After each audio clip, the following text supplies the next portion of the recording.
El taller reunia per Nadal l'expressió màxima del paternalisme empresarial.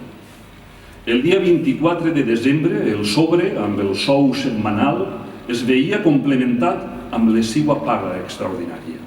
Una participació de loteria que, encara agraciada amb la sort grossa, no ens haguera abastat per abandonar el treball, i una caixa nadalenca. Ja de bon matí, l'encarregat donava instruccions als aprenents perquè col·locaren sobre els cadafals, els cavallets, una xapa d'acer i compraren begudes i fruits secs amb la intenció de celebrar un aperitiu interclasses. I això, de la una, la nostra particular campana sonava anunciant que eixe dia l'empresa regalava una hora als operaris i l'escena anual es repetia. Les caçadores de cuir dels amos apareixien entre els monos blaus i durant una hora somreien els seus acudits. Just el temps que l'empresa tenia pagat el públic per a tan pèssima funció.